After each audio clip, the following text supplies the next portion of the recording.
So and it all boils down to the way you think is not the way I think, and the way I think is not the way you think. Yeah. You know, so it is. We have a different way of processing things, and so I can't go into this marriage and expecting you to be like me. Right. And you can't do the same for me. And I think that's selfish to give you empty expectations. Like, how can you meet that? You're born as DJ. Right. I'm born as Shalisha. Right. So that doesn't change when we get married. I'm still Shalisha. He's still DJ. Yeah. We just had to find that balance now.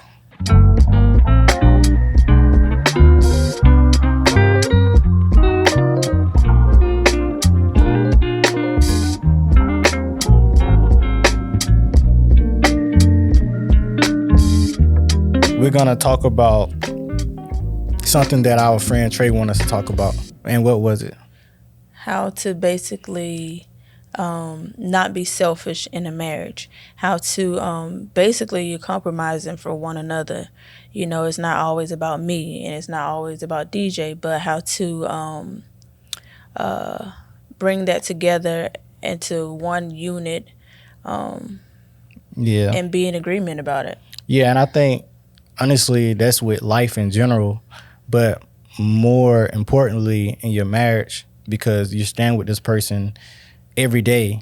So you kind of get used to this person in the sense of you know, I want what I want and vice versa, she want what she want.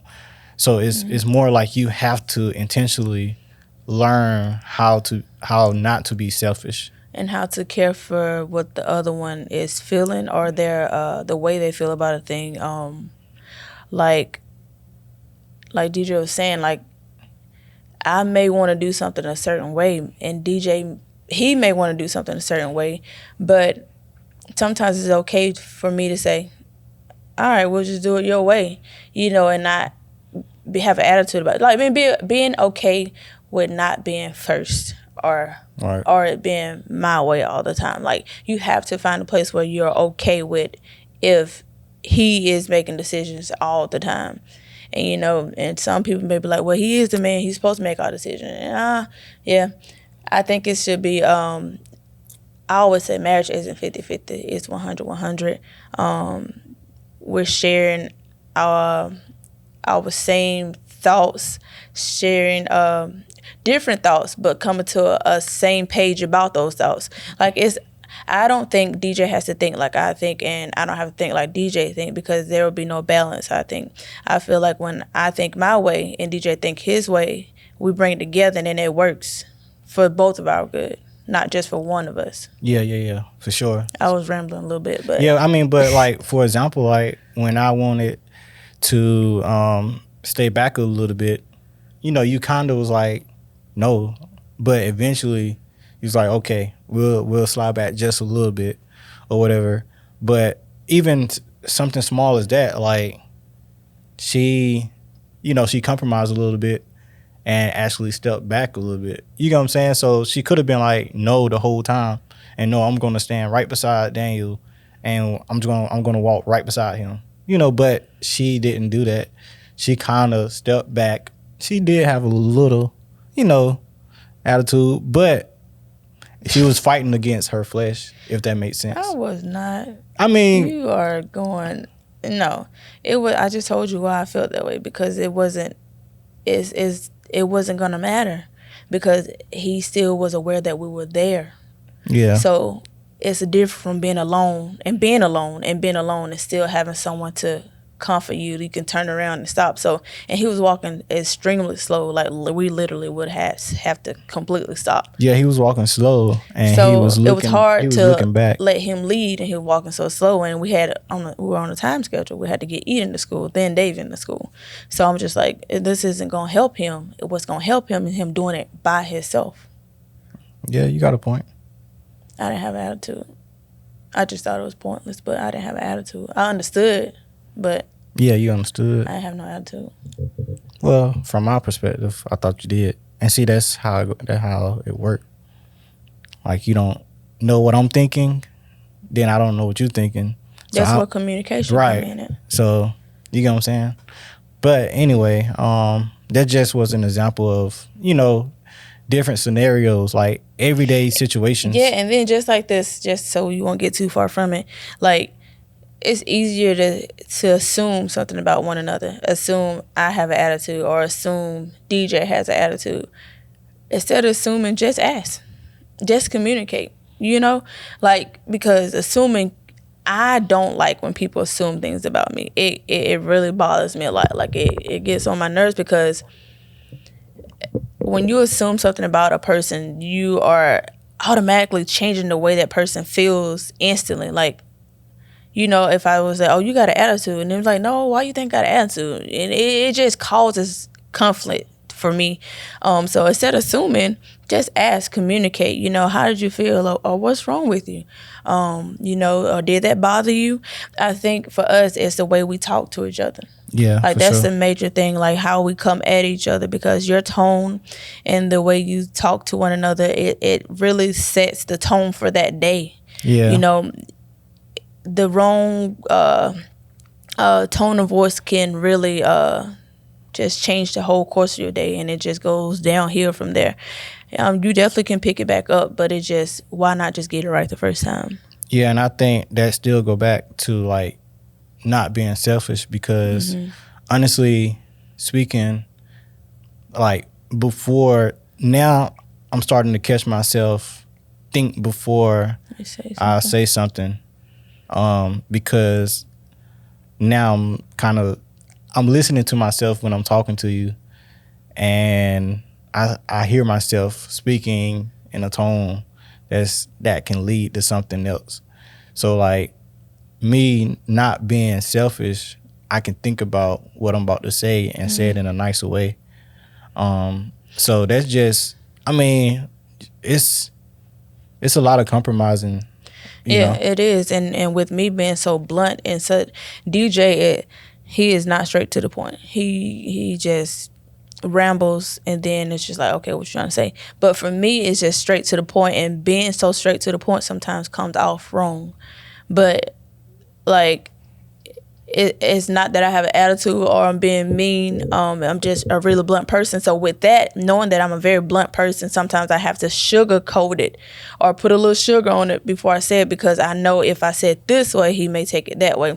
So like you said, it's about thinking about what you're going to say and how you can say it before you react. And if you know you have an attitude, or if you know that you're mad, just don't talk for a minute. Just take a moment. Yeah. And the Bible talk about it, how a soft tongue would get a soft answer. Like, and that's basically what it boiled down to.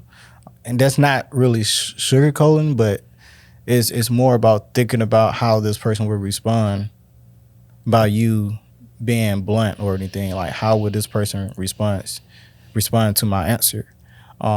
So I think it's always good to have or consider the person response before talking to them, or being outspoken about a certain situation. So I think that's very beneficial as far as what the Bible talk about, having a soft tone. Yeah, because some things, I'm very outspoken, but some things just don't have to be said, some things don't have to be voiced, Yeah. So just controlling your tongue, really, that's what it boils down to. Not being selfish and controlling your tongue. You're trying to find. I ain't never heard this. Words. Hold on, we have to start over. Okay. So in Proverbs 15:4, you can read it. It says, kind words heal and help, cutting words wound and maim. So that goes back to what we were saying, like, just be mindful of the way you say things, controlling your tongue, really, and not being selfish. So that's like our main keys right now, is not being selfish, compromising. It's not all about you, and to control your tongue, or watch how you speak, or you come at that person or a spouse. Yeah, and I think we as married couple have to intentionally think about one another. If not, our marriage can be hell, honestly, and our marriage can go towards divorce because of small little things. And honestly, small little things add up. And I'm not going to talk to Shalisa. Shalisa's not going to talk to me. You know, it's just going to keep building. And then at that point, it will cause some type of frustration, separation. So, like, I think this is the first thing that I think being kind to one another and thinking about what we say to one another is probably the first step of having a better marriage. Yeah, and not being afraid to apologize. Yeah, because I do it all the time. Yeah, to apologize. I'm sorry. Just simply, I'm sorry. You know, I didn't mean to come off like that. That wasn't my intentions. So, again, not being selfish, compromising, washing the tongue, and, you know, apologizing if you're wrong. Admitting that, communicating that, and it makes it better versus just going on and being mad. Like DJ said, it builds up and it builds up, that pressure. You begin being frustrated with each other. You don't want to be around each other. And that's not what marriage is about. Marriage is supposed to be full of life. Right. It's supposed to be good. Happiness, true joy, you know, love is the foundation. So tiny things like, you know, being selfish and slandering one another and not communicating can really just crack that foundation. So I got a question. When is it good to be selfish? When is it good to be selfish in a marriage?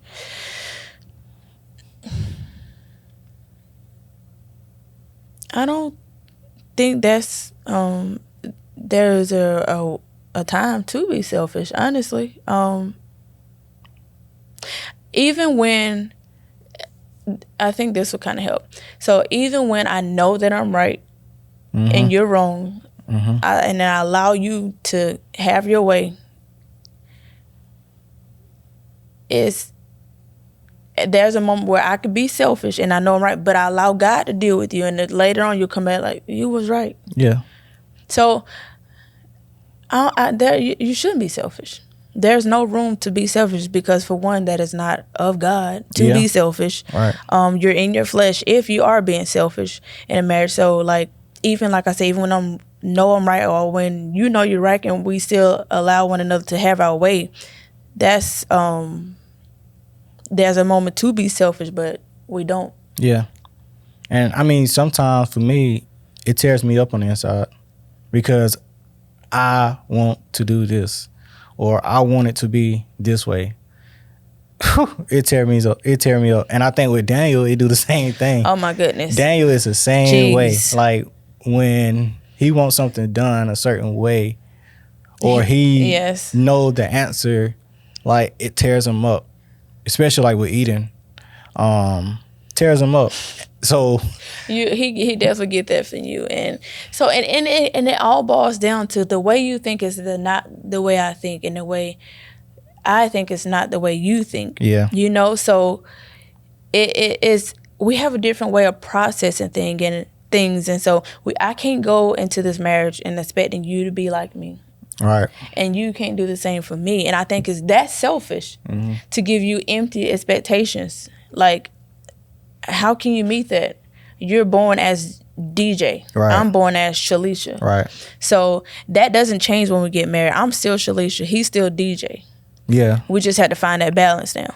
Yeah. And one thing to also mention, like, my body it's not my body no more. Honestly. Her body is not her body no more. So now it's like God is showing us that no matter what, you can't be selfish because your body is not your own body. So even like when I'm working out, or even when I'm eating, or just doing small little things, like I'm thinking about Shalisha. You know, I'm thinking about how can I be a better husband, or how can I look better. And not saying that I'm trying to, I love myself.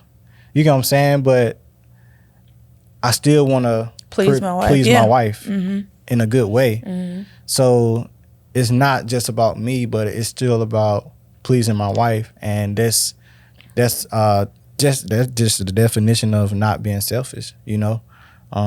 But that's just something that I wanted to bring out because we sometimes say, this is my body, and I can do whatever I want to do. But in a marriage, in a way, you can. yeah, in a way you can. But how though? But that's selfish. Yeah. To say that. Yeah. You're right. I know this is my body. DJ knows that this is my body. To voice that and throw that at him is selfish. Right. Yeah. That's good. It's all about the way you say it. Right. So that's common sense. Yeah, this is my body, but I choose to make this body the best to please you and myself, because I'm doing it for us. Right. If I don't take care of this body, I won't be able to be the wife and the mom and the woman of God or the photographer that I could be, because I'm not taking care of this temple. Yeah. So I'm taking care of this temple so I can live this long life to see you and to watch my kids grow up and, all the things that I desire to do. Like, I have to take care of the temple for us. Yeah. So I think we can end with that. If you have like anything that you want us to talk about, just comment. Subscribe to our YouTube channel. Hit the notification button. Yes, please watch the previous videos of how we met. Yeah. What else we got? We got Q&As. Yeah, we have some friends that's joining us with some different things. Mm-hmm. Great topics. My friend Shalisha got her friend. We're gonna be talking about business and kingdom mindset, and Shalisha them going to be talking about just basically relationship and singleness, because she is single right now. So, and I have another friend that I'll be inviting on soon. She's been married for a long time. So she's very seasoned. We only been married going on 7 years. So basically, so y'all can view the big picture from someone that's single, someone's been married for a short time like us, and someone who's been married for a long time, like my other friend. So if y'all out there that's married or together, if y'all have questions on what can y'all do, if y'all need help, we're open to reaching out to you if you need us to, and help y'all along the way, give some encouraging words or some advice. Don't be afraid to just drop a message us. Yeah. Personally, we have Facebook, we have Instagram, so feel free to drop in our inbox and ask questions. It's confidential, it's personal. We will not go make a video about it. We will not talk about it to anyone else. It's definitely between us, and that's our main purpose, is to help other couples out, to make sure that y'all know that y'all can make it work. Like, it's possible for it to work. So yeah, so that's the invitement. We invite you to just be a part of what we got going on. There's going to be some more things coming up. Mm-hmm. The more we do it and the more we think about it, and we're just doing it. But that's it. We out. Peace. Deuce. Deuce.